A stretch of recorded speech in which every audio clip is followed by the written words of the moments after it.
All right, well, good morning. Welcome again to Tech Ed. My name is Jeff Durstadt. I'm the dev lead on the Entity Framework product team at Microsoft. With me on stage is Jonathan Ineja, program manager for the Entity Framework. And we want to thank you for coming to our talk on the Entity Framework 4 and building real-world applications. Now, I'm going to be Captain Obvious for a second here and say something really profound, and that is that building software applications is hard. So when you're back in your office and you're starting a software project, you may feel overwhelmed by concepts like design patterns, data access, architectural strategies, frameworks, and tools, and how they all fit together. Well, today, you're going to hear how the Entity Framework helps you navigate those decisions, makes you a more productive developer, and gives you an enjoyable, fun coding experience. Now, the Entity Framework has been described many ways. It's an object relational mapping technology. It's something that gives you features like POCO and lazy loading. It's a code generator. It's a way of visualizing your entity relationship diagrams. But there's a simpler way you can think about the Entity Framework, and that is that the Entity Framework is the premier way of accessing data on the .NET platform.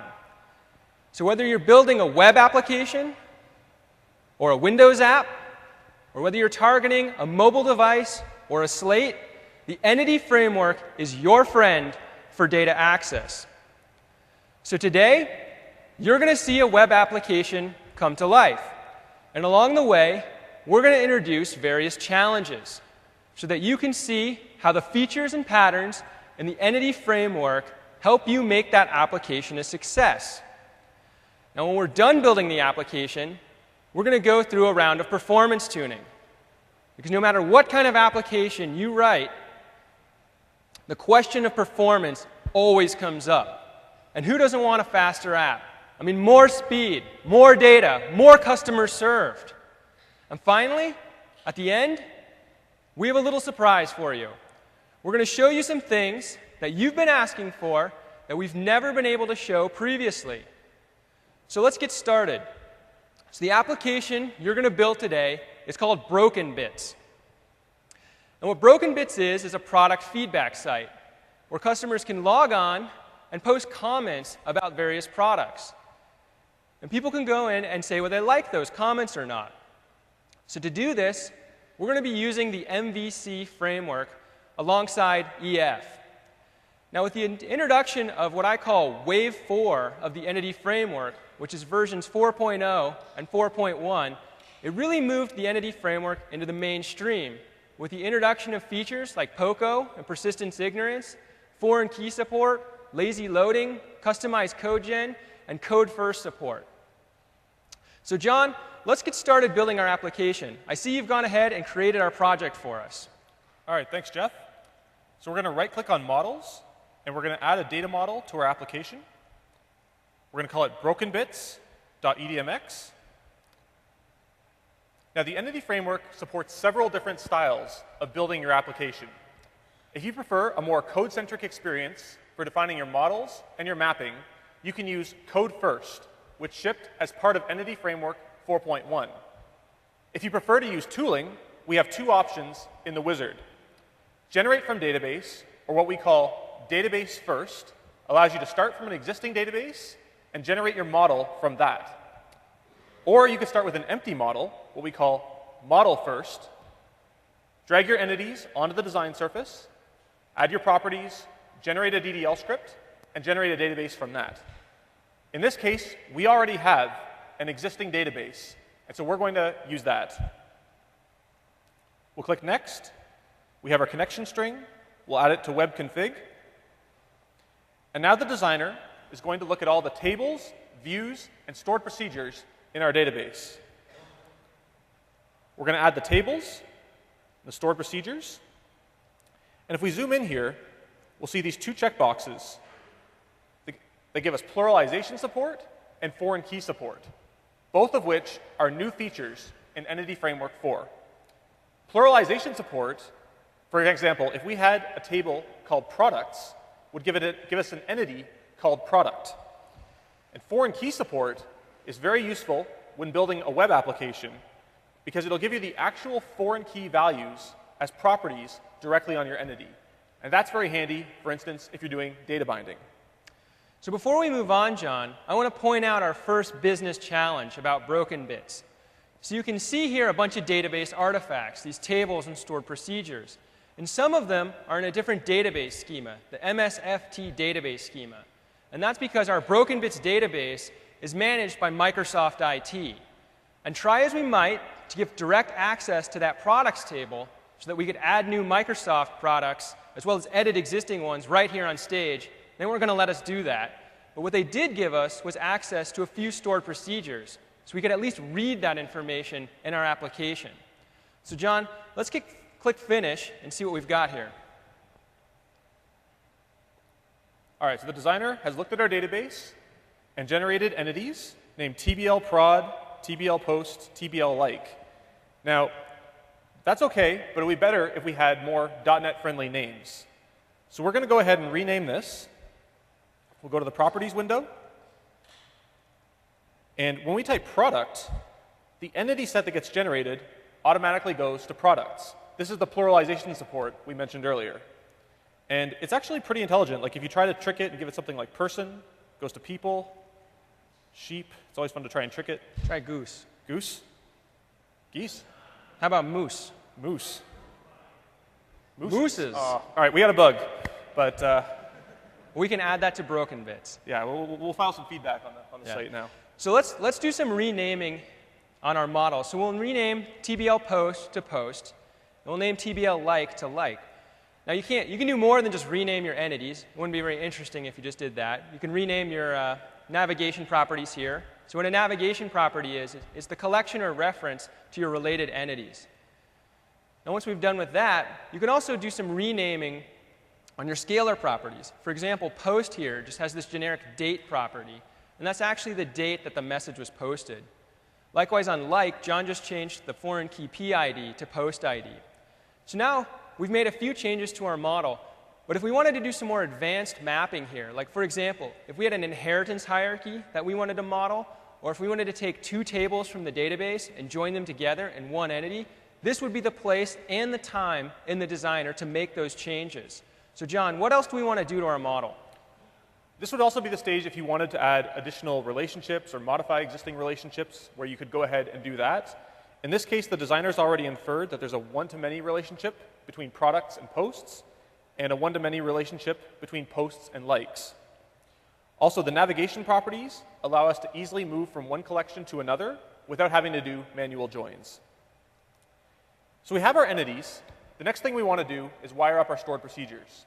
Now, the entity framework has very flexible stored procedure support. And there's two ways you can work with stored procedures. The first way is by wiring up your entities create, update, and delete methods to a stored procedure, or alternatively, you can use a stored procedure to return a collection of entities. In this case, we're going to do the latter. Right-click, add, function import. We have sp_getAllProducts. We're going to give that a more .NET-friendly name, getAllProducts. Return entities of type product. And now that's been added to our model. Similarly, we have another stored procedure for getting an individual product. Returns entities of type product. We'll hit OK. And now our stored procedures are callable directly through our model. So let's take a look at the code that the entity framework generated for us. If we come over here to brokenbits.designer.cs and look at our entities, we can see that all these entities inherit from entity object, which is a type defined by the entity framework. They also have a number of attributes that are also related to the entity framework. And in a lot of cases, this could be exactly what you're looking for, a great way to get up and running quickly with some basic services already provided to you by the entity framework. But today, we're going to be building an MVC application with controllers and views. And it would be great if we could pass around our entities without having a direct hard dependency on the entity framework. So to do that, we're going to use POCOs, plain old CLR objects. And that's going to give us persistence ignorance. Now, you could write your POCOs by hand, or you could generate them using a template. In this case, we're going to generate them using a template. We'll switch over to our model, add a code generation item, and on the code tab, we have 4 different generators. The entity object generator is the one that we're currently using. There's also a POCO generator, which ships on our online gallery, a self-tracking entity generator for end-tier scenarios, and this one, the DB context generator, which shipped as part of Entity Framework 4.1. This is the one we're going to use today because the DB context API gives us a very simple and productive API surface to work with. We're going to call it brokenbits.tt. TT is the extension for T4. T4 stands for Text Template Transformation Toolkit. And what T4 is it's a language that you can use to very easily customize code generation. So we're going to build. This generates some entities for us. And now if we look at our product entity, there's no inheritance here. There's no attributes. It's a very clean, simple entity. And because we're using T4, we can just modify the T4 script, and we're in full control of the shape of our product entity. So now that we have our model, and it's done some code generation for us to give our entity classes and also what's called a context class, which is our connection to the database and the route at which we can do our queries, we can start building the rest of our application. And to do that, we're going to use MVC version 3. So MVC stands for Model View Controller, and it's a very clean way of building an application because it layers things very nicely. It even makes these little folders for you in your project. So the model is what we just defined in brokenbits.edmx. So it's things like your post entity and your product entity. So the controller is literally where the action takes place in your website. It's where your business logic runs. It's where you do your data access. You can query the products and put them back on a web page. It's where you do the actions that are required when you click on form requests. Now the views are all about display.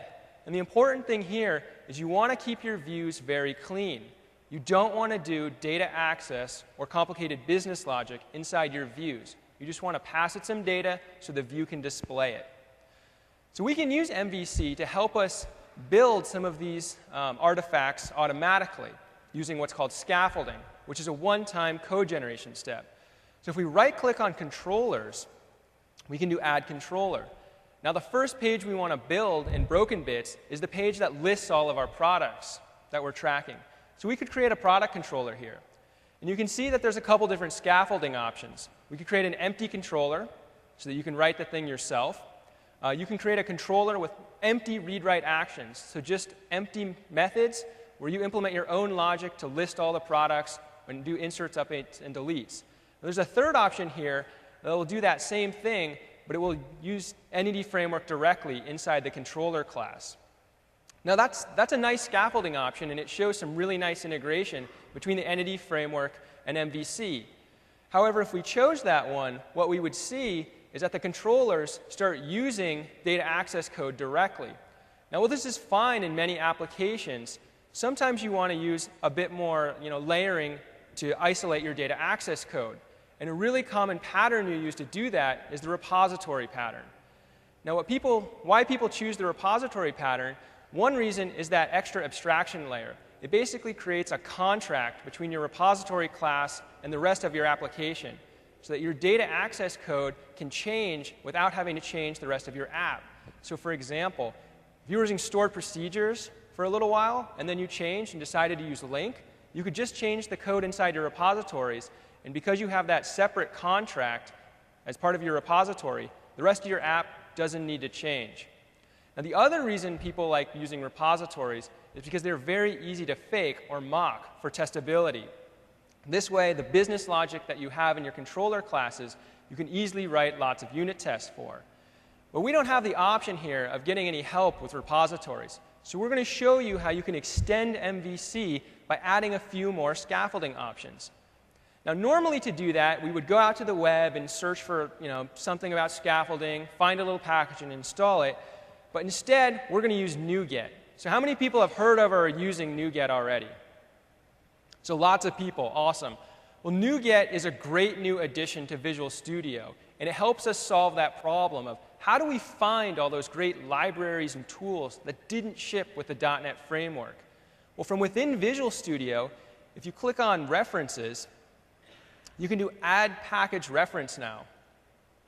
And it basically gives you this little browser of the NuGet feed, which lists about 1,500 different tools you can reference inside your project.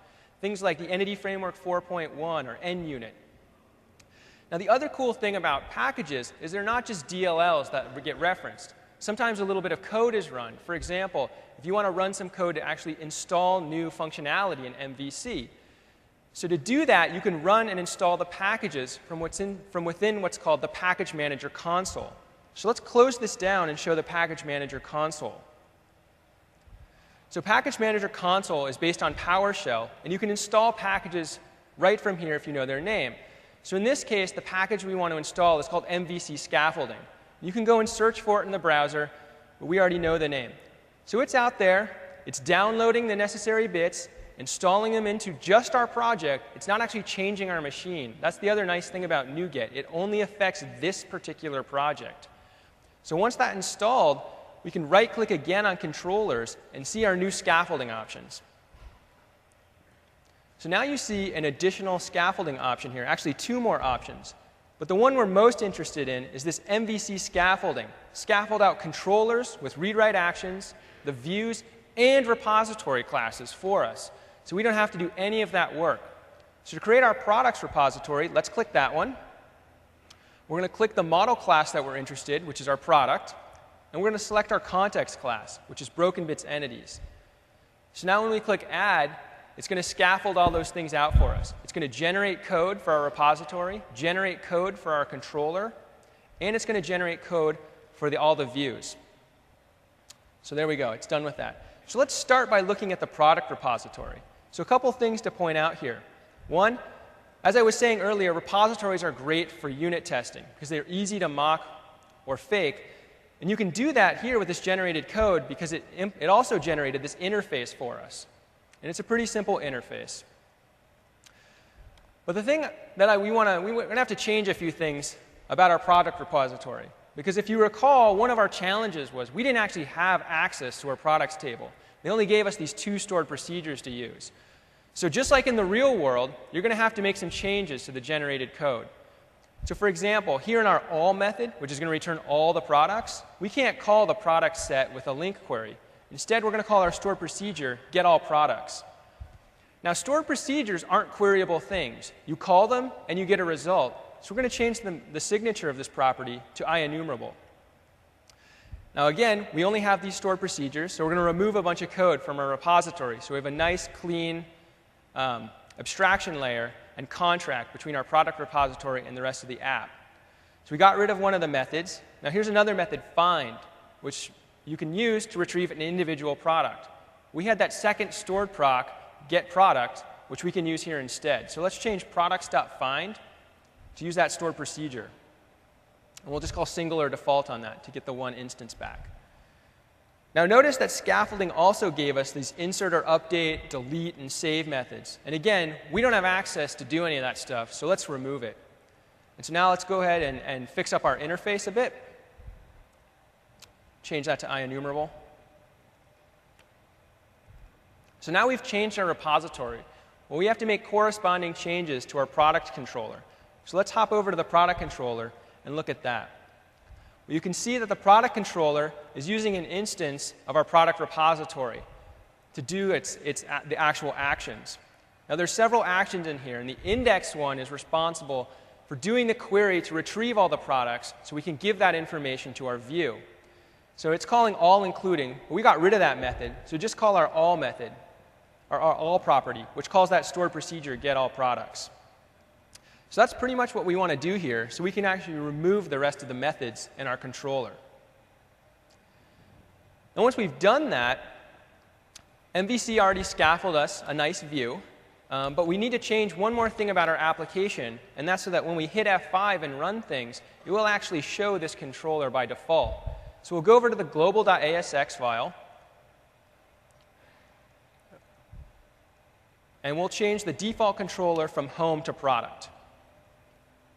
So once we've done that, John, I think we're ready to run. Let's do it. So now we're instantiating that instance of the repository. It's executing our stored procedure. And here you can see some products in Broken Bits database. So we have Entity Framework 4.1, Microsoft Bob. Anybody remember that? Visual Studio 2010.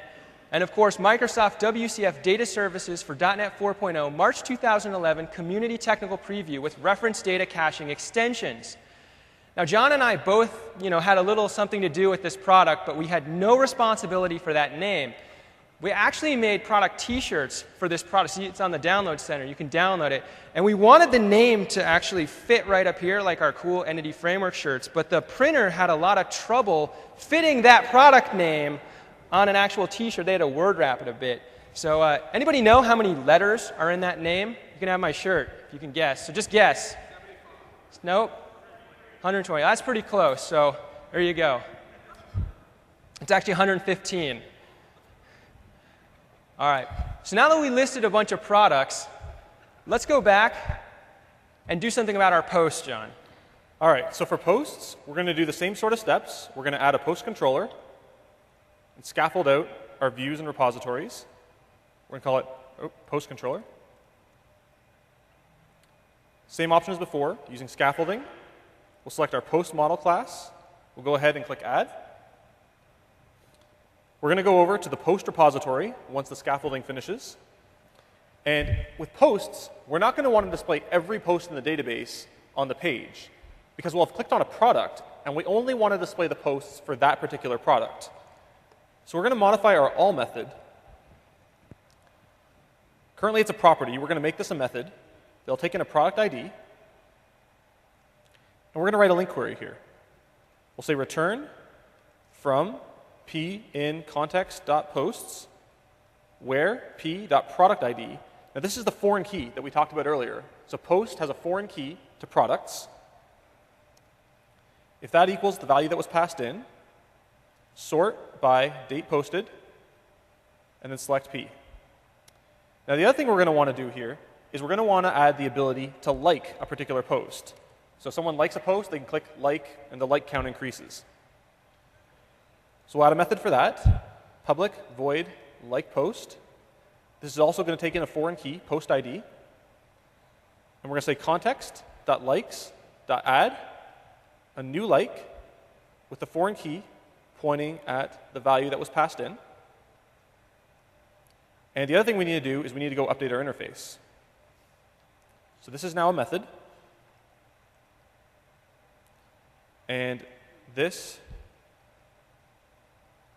is the other method we added.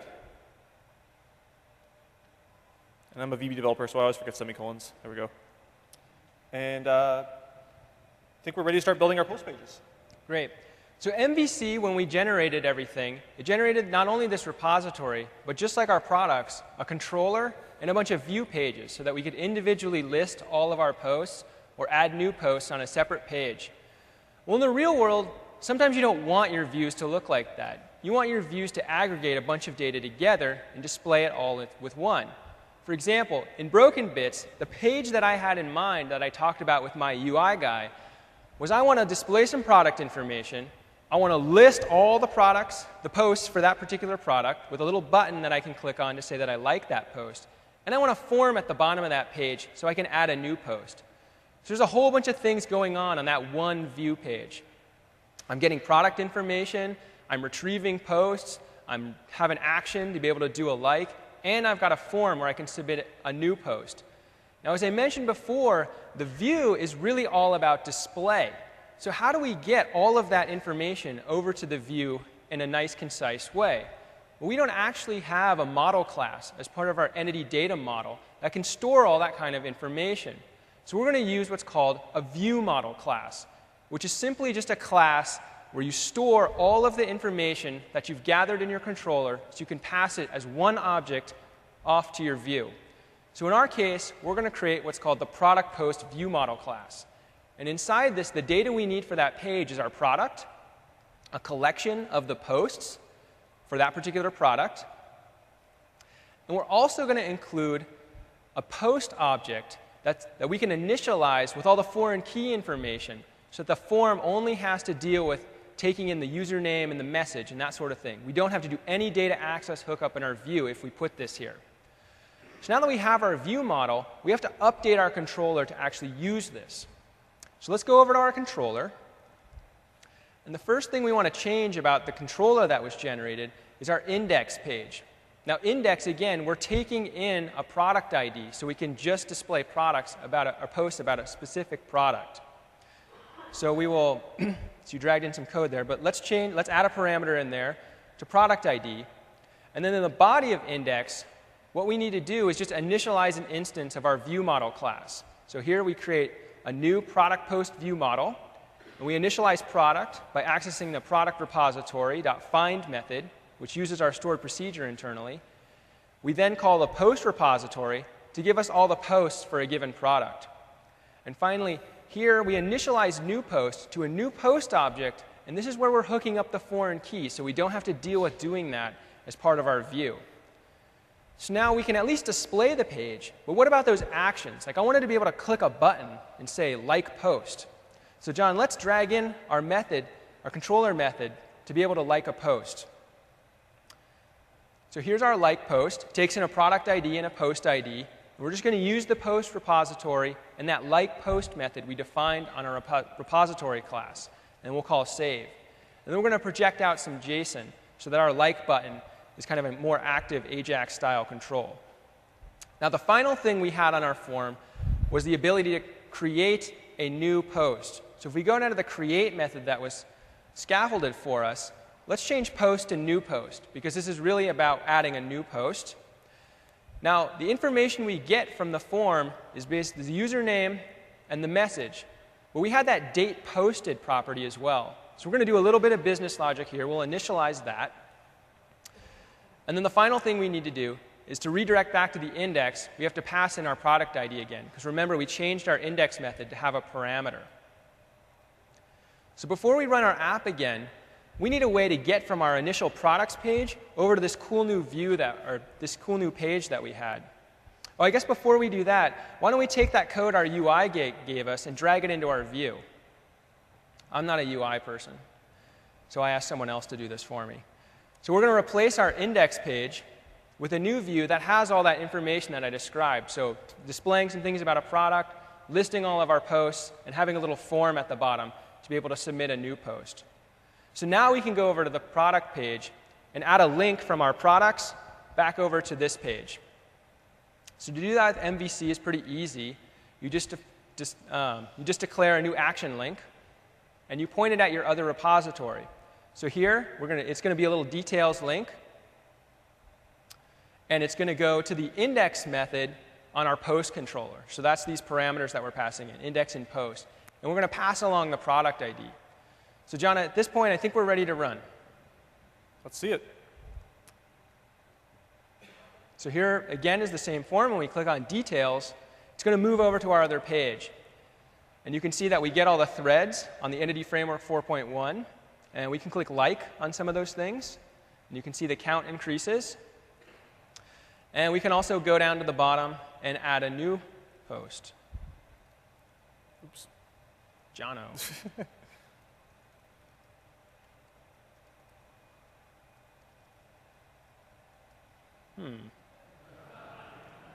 Thanks, John. Just ask him. All right. So there's the basics of the Broken Bits application. And you can see what we did there was we generated a data model. Then we enhanced MVC by going out to NuGet and getting some new scaffolding options. And then we used those to help build us repositories, controllers, and views. And it was pretty easy to build this little website. So now let's go through and let's do some performance tuning on this application so that we can get the most out of Broken Bits. So John, what can we do to make our app faster? On our products page, we only have access to that table through a stored procedure. We don't have any write access to that table. So our app does not have the ability to edit products or to add new products. So when you're dealing with read-only data, it's a good idea to turn off Entity Framework change tracking. By default, the Entity Framework change tracks all entities that come back. And in order to do this, there's some performance overhead. Because for every property, it has to remember the old value and the new value of the property. And it also has to wire up some listeners, and that comes with a bit of a performance cost. what we can do is actually turn off change tracking for the products that come back. To do that, we're going to look at the overload for our function import. We're going to go to a second one called with a merge option. We'll resolve our using statement, and we're going to say merge option.no tracking. And this will tell the entity framework not to change track these entities. We'll go ahead and hit F5 and verify that everything still works. Now, with only 4 records, this is not going to show any noticeable difference in this app, but in just a second, we'll see an app where this actually does make a real difference. So the next thing we want to look at with performance is we want to do a little bit of profiling about our view page that displayed all the posts for a given product. So if we go back to that view, let's take a look at how it was implemented. So we can see here that we're for eaching over all that post collection. And for every single one of those posts, we displayed the count of the number of likes for that particular post. Now remember, likes was a separate entity. So if you go down a little bit to find the spot where we actually display that information, the way that we get that information in our view right now is to say, hey, there's a post, we're going to access the likes collection, and then we're going to call count on it. Well, this is going to trigger what's called lazy loading in the entity framework. So likes is a little collection property on post. It's not loaded at this point, so entity framework notices that and issues a database query to retrieve all those likes, just so we can retrieve the count here. Now, lazy loading is a great feature for productivity, but you have to be careful using it. I mean, you can't just use it all over the place without knowing when database queries are going to be issued. So if we put a breakpoint here, let's actually see what happens when we run this application. So how many of you have used a tool in Visual Studio called IntelliTrace? So just a couple people. So IntelliTrace is a neat little debugging tool that's built into Visual Studio 2010. And it has a bunch of little trace points on the .NET framework in it. And one of the cool ones is to be able to see when ADO.NET queries are executed. So we can see when the entity framework is executing insert statements or select statements. So you can see here's a bunch that we've executed to get where we are now. So now if John F5s and starts running through here, you can see that every time we're iterating through that collection, we're executing a separate SQL query to get those likes. And this is a lot of round trips to the database. So if you have database latency, this is really going to kill perf on your page. So what can you do about that?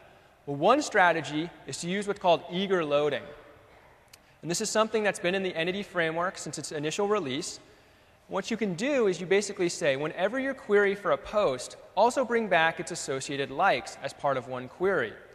And we do that using this include method here.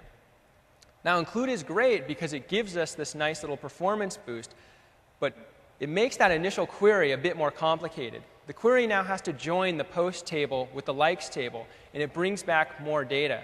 So you're kind of trading off an initial, more complicated query that brings back more data versus issuing many smaller queries. So, like I was saying, lazy loading is great, and it's a great productivity boost for coding because you don't have to explicitly query to load those navigation properties. However, if you use it a bit too much and you don't know when you're going to be triggering lazy loading, you can hit some performance issues. Now, include is also nice, but if you use include a little too liberally, you're going to end up with a very, very gnarly SQL query with lots of joins, and it's going to kill your performance.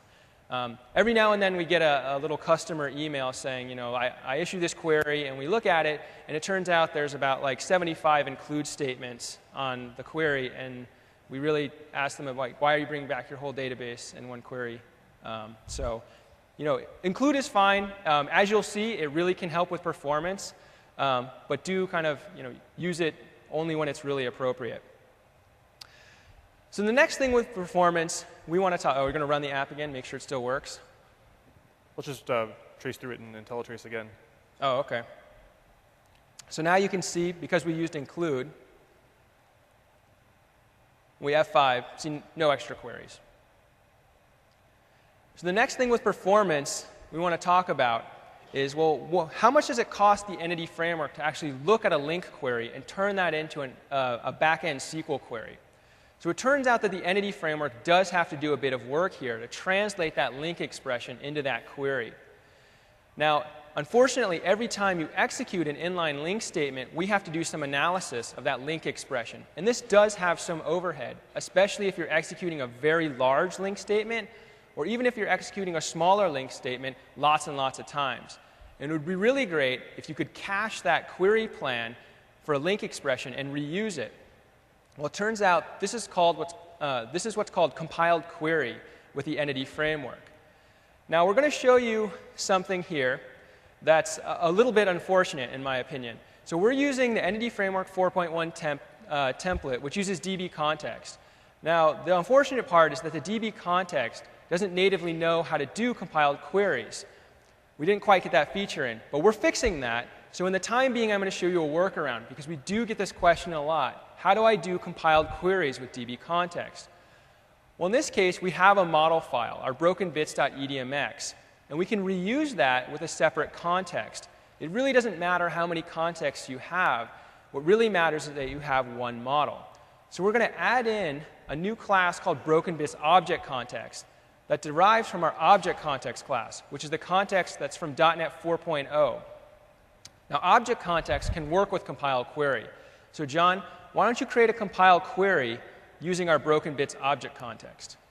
All right, so this is the query that we want to precompile. To do that, I'm going to drag on a snippet. We'll resolve the using statement for compiled query. And so now we're passing our query to a Lambda expression that gets passed to compiledquery.compile. And that's going to give us back a delegate. Now, a delegate is just a strongly typed method pointer. And this delegate is now pointing at a method that has a reference to the cached query plan.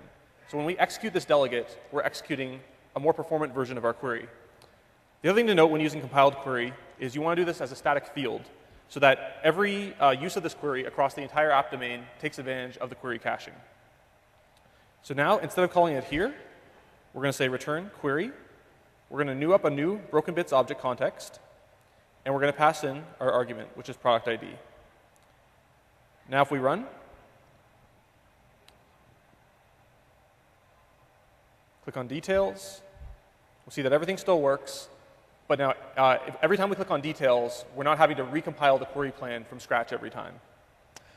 So compiled queries are really cool because it gives us a little bit of a perf advantage here. You might think, well, can I just make a compiled query for everything? Well, if you had just a handful of queries, then the answer is absolutely yes, you can. But there is a limit to how big the query cache is. So our kind of guidance to you is to just think about which link expressions are the most complicated and make those compiled queries. And also, which link expressions do you execute the most frequently? And also, those are great candidates for compiled query. So broken bits here is, we have a very small database. We didn't really see much performance improvement here. So we've written a console app that has a few performance tests running a very similar query, but on more data. So we'll bring back in our console app about 400 or 500 records a bunch of different ways. So let's take a look at the result here. So in our first test, we're running a link expression with lazy loading, bringing back a bunch of posts and their likes. And you can see here that it takes, on average, 285 milliseconds to do all those queries. Now, when we switch to eager loading, so again, that's using that include method, you can see we get, pretty much an order of magnitude improvement in the query. So, there you see the difference in the impact that it can have by using eager loading. So our third test was running a link query with eager loading and that no tracking option together. So here again, you can see you get a really nice performance improvement from 24 milliseconds down to 14 milliseconds just by telling the Entity Framework not to track those results. So our third option there was running link with compiled query. Now our query was pretty simple, so you didn't see a whole lot of difference between the 24 and the 21 there. Now there's a couple of other mechanisms that you can use with the Entity Framework to deal with perf that we didn't show in broken bits, but I want to tell you about. So one is, what happens and what do you do when the Entity Framework generates SQL for you that you are just not satisfied with? Like, here I have this link expression, and you look at the SQL that it generated, and you're just like, well, how could this possibly have been generated? I could do better than that. Well, you absolutely can with the Entity Framework. You can take that SQL that you wrote, and you can have the Entity Framework run it for you. And what the advantage of doing that is that the Entity Framework can take that query result, and put it into objects for you automatically and change track those. But instead of executing kind of dynamic with LINQ, it's executing the SQL that you wrote. Now, if you don't want to inline your SQL, you can just take that SQL and put it in a stored procedure, which is this final option here. So let's kind of recap some of these performance strategies. So we'll switch back to the slides. So here we see a bunch of options. Now, here's one, the one at the top here, optimizing EF startup. We didn't talk about that one, so I'll tell you about that briefly. So one of the things that the entity framework does is that it needs to translate your model and the sets of things that you're interested in into back-end SQL kind of views. This is a process we call view generation. And if you have a very large, complicated model, this can be a very expensive process. I mean, some of our larger customers with larger data models can see this view generation process take a few minutes to do. Now, view generation, if you don't do anything, happens the first time you execute any query or insert, update, delete statement with the entity framework. So it's kind of weird. You execute this really simple LINQ statement, and it takes 5 minutes. So what can you do about that? Well, you can actually build those views at design time and compile them into your application. And the way that you do that is by dropping in a TT file that's available on our ADO.NET team blog to do. So we also talked about minimizing trips to the database. So again, that's trading off lazy loading versus eager loading. We talked about query caching with compile query. We talked about customizing SQL. So if you don't like the SQL that's generated from LINQ, you can write your own. And we also talked about change tracking options, so turning on things like no tracking and that sort of thing. So now you've seen the Broken Bits application come to life. And you saw how to use design patterns and performance tips to get the most out of that application. But our model for Broken Bits was pretty simple. I mean, 3 entities, that's pretty small. And not all scenarios are like that. In fact, I bet most of you have vastly larger and more complicated models. So here's a question for you. So how many of you watch television? All right. So for those of you who didn't raise your hand, it'd be a great time to wake up, because we have a special guest, Walter Sully. He's Senior Solutions Architect from NBC Universal. So Walter, come on up here. And thanks, Walter.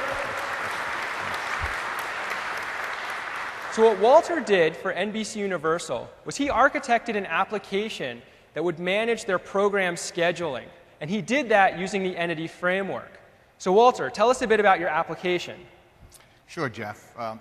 The application is called Compass, and that's an acronym for Contract Management, Program Acquisition, and Scheduling System.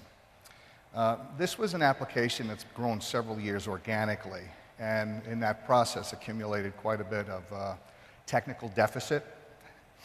So we decided it was time for facelift and some minor surgery. I mean, the application implements a lot of complex business logic, and it worked. But the trouble was, as we went on to try to add new features, it was more and more work, more difficult, and it was troublesome in getting that stuff in and not breaking something else. So we decided to do a deep refactor using the entity framework and WPF and do it in phases. So Walter, how complicated was your database? Well, we had 500 tables and all sorts of data feeds, both ingesting data from systems and outbound data feeds feeding the downstream systems from Compass. And we decided the first thing we should do is to get off of SQL Server 2000 and migrate over to 2008. And while we did that, we cleaned up the database. Originally, we also had 1,700 stored procedures, but using entity framework, we were able to go ahead and, with linked entities, basically reduce the number of stored procedures and in the process have more maintainable system. So can we see your app? Well, sure. What we have is a demo for an on-air schedule and how this gets programmed.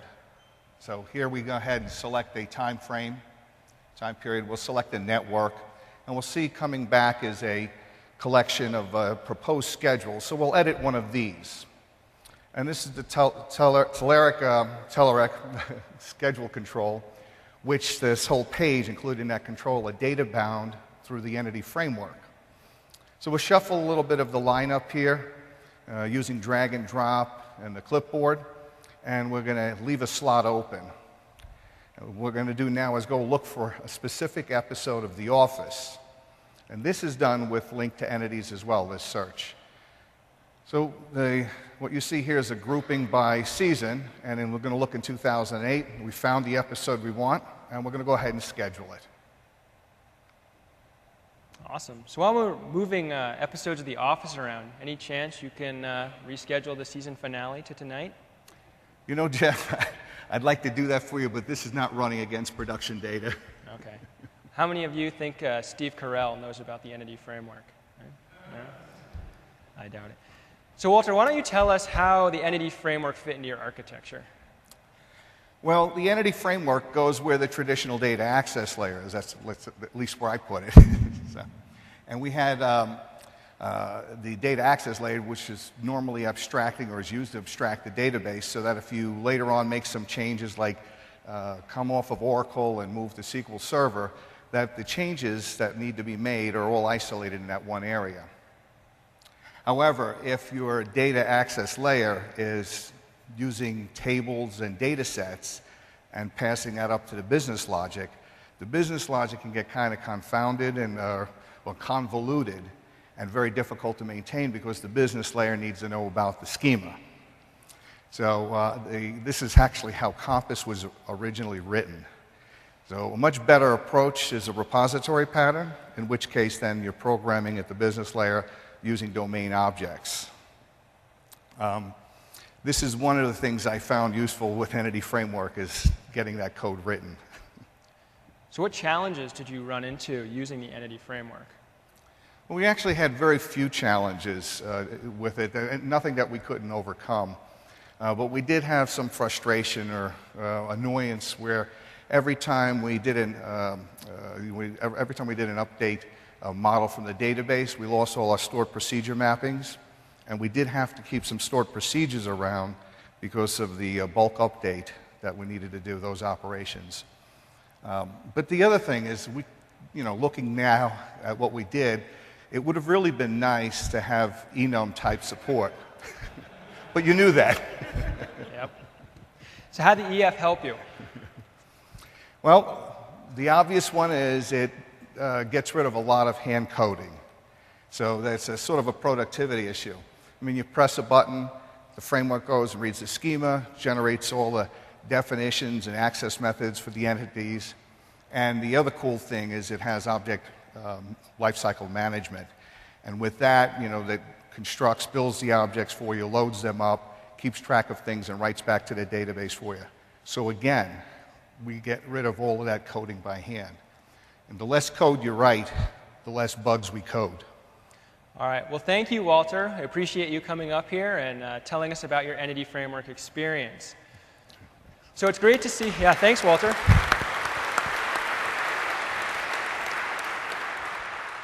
So it's great to see a company like NBC Universal using the Entity Framework to do its mission-critical application development. So another aspect of the Entity Framework that's interesting in the real world is that, unfortunately, not everyone uses SQL Server. So the Entity Framework has a provider model. As you can see here, there's a bunch of providers. Now, one of the providers that is particularly interesting is our Oracle data provider for Entity Framework. So that provider is currently released as Beta 1. And from talking with our Oracle partners, they've told us that Beta 2 of the Oracle provider for Entity Framework is due out shortly, and that a fully supported Oracle provider for the Entity Framework will be available by the end of the year. So that's pretty cool. All right. So everything you've seen up until now, you can do with the current release of the Entity Framework. But we're going to switch gears here for a moment, and we're going to change laptops, and we're going to show you some of the things that we've been working on in the next version of the Entity Framework.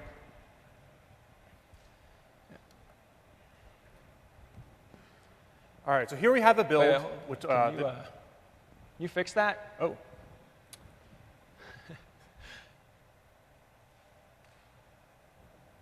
That good? How's the top? Not so good. Here, let's do a show desktop. Pull this. Yeah. Keep going. There we go. There you go. We all good? All right. So here we have a new version of the entity framework, and we're going to use that to make a new version of broken bits. We're going to right-click on models and add our data model, just like we did before. We'll call it brokenbits.edmx. Got really small here. We're going to generate from a database. We're using a slightly different database than we were using before, just to show some new features. We'll add that to webconfig. This part's going to take a little bit longer. This is actually last week's build, and we're actually running a debug build. Always a great thing to do for a presentation. Tables. We'll import the tables and the stored procedures and functions. One thing to note here is this new import selected stored procedures into the entity model checkbox. This is new in the entity framework designer. And earlier when you saw we had to manually do those add function imports for broken bits, this will now do that step for you automatically and map your stored procedures to complex types. So we'll go ahead and click Finish. And now we'll have entities for product, post, and like. All right, so there's a couple of new things we want to point out about this model. And the first one is over on the like entity. So you notice there's a new property on like called rating. And if you go down and you look at the type for rating, you see that it's a byte. Now what happens here is if you get a value of 1 from the database, it means you like the post. If you get a value of 2 from the database, it means you're kind of ambivalent about the post. And if you get a value of 3 from the database, it means you dislike the post. So while these magic numbers are great for long-term memory, they're really not what you want in a real application. What you really want here is for rating to be an enum type. Now, if any of you were at my session yesterday, you saw me get really fired up about the fact that the entity framework has yet to support the entity data type. And somebody from the audience took this really grainy video of me hopping off the stage and doing my antics. So today, instead, I'm just going to stand here. But I'm going to tell you that the next version of the entity framework is going to have full support for the enum data type.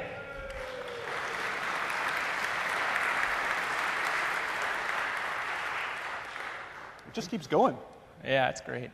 We should make sure there's audio there sometime. So John, let's make rating an enum. I kind of want to watch that video again, but all right. All right, so we're going to click on, yes, true. So we're going to convert this to an enum. We're going to call it rating. We're going to add a value for like with a value of 1. We'll call this one ambivalent with a value of 2. And dislike with a value of 3. We'll go ahead and click OK. And now we've actually added a real enum type to our model. And if we click on rating, hit F4, you can see that the type that gets generated here is rating. All right, so if we hop back out and look at our model, the other change that we have is this location property on product. Now, location for a product is where did this product actually release from? And if we look at the type, we can see that it's a geography type, which means that the next version of the entity framework will also have full support for spatial data, which is pretty cool. So now we can know the latitude and longitude of our products. So another thing that's interesting about our model is the change that we got Microsoft IT to make to our stored procedure to retrieve our products. So if you recall, they only gave us a few stored procs. Well, we were able to negotiate with them and ask them for instead what's called a tabled value function. Now, the difference between a table-valued function and a stored procedure is that a stored procedure, you can pass in parameters, but you can only call that. You can't continue to add on query operators to that and use it inside a link query.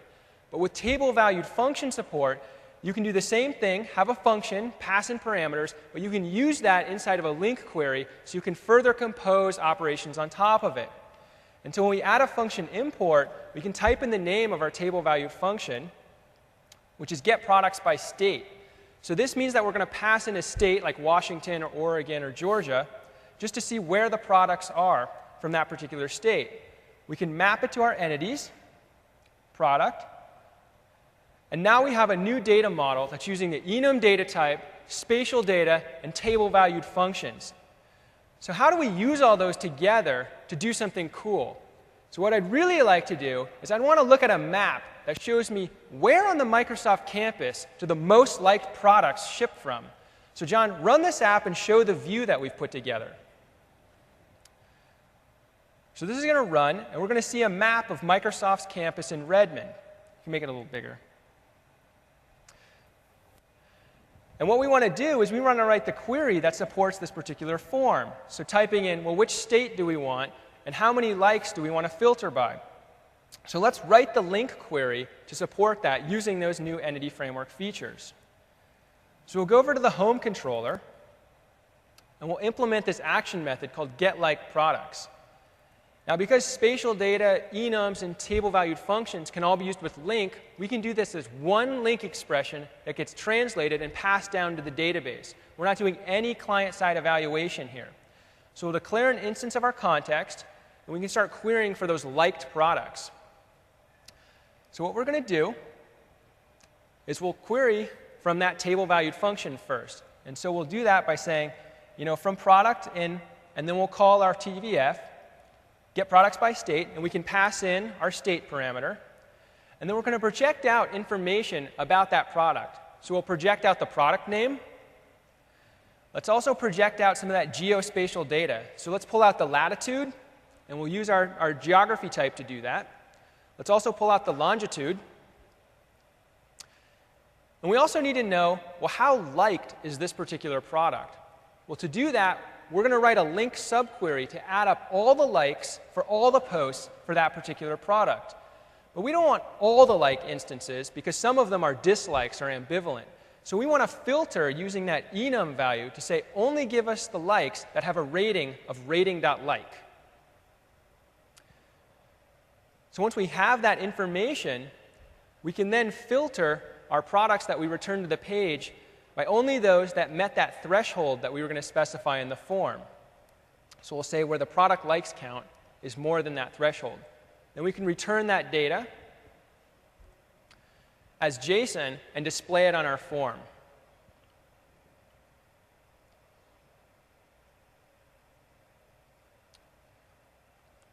And when we're done with that, we can rerun our application and find out where exactly do the best products at Microsoft ship from.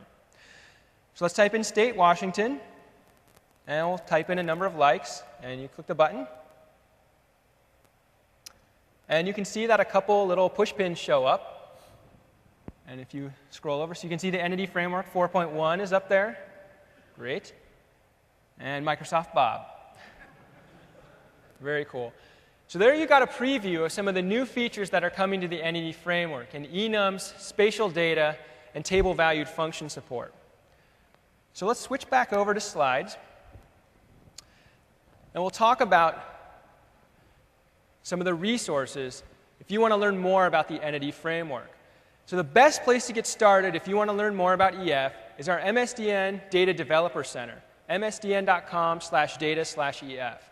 So on this site, there are tons of great content.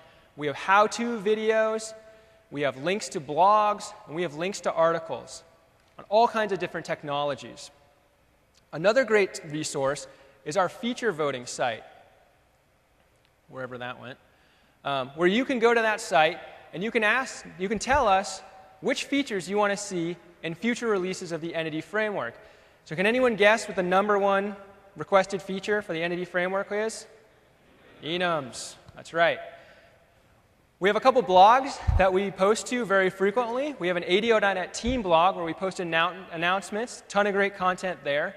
We also have an EF design blog, which is kind of where we post future-looking blog posts. So, for example, we're soon to have a post on the enum support and spatial data support, so we can get your feedback on that experience before the product ships. Now, at TechEd, there's a bunch of other sessions that you can go to. You want to go to the next slide, John? For the data developer. So yesterday we had a session on Entity Framework 4.1, so you can watch or listen to the recording of that online. We have an unplugged session, an interactive session about Entity Framework 4.1 this afternoon. We'll be doing some more demos and answering some more questions in depth there. Another great talk is SQL Server Developer Tools and Entity Framework, Friends Forever. So this is best friends forever. So this is a talk that's going to show some of the next generation tooling around the Entity Framework, which is really, really cool. There's also a bunch of talks on OData, so if you're interested in taking your data model and exposing it as a service and getting that data out onto the phone platform, these are great talks to go to as well. So there's a bunch of tech ed stuff here. I encourage you to fill out your survey because you can win one of these prizes, including the Microsoft Defibrillator up there. Has anyone won one of these and can tell me maybe afterwards what that is? I don't know what that thing is. But basically, hopefully today, you've learned some practical tips, guidance, and performance tuning strategies about the Entity Framework. And we hope you've enjoyed seeing some of the new things that are coming in the next version of EF. And John and I want to thank you for taking the time for coming to our talk today.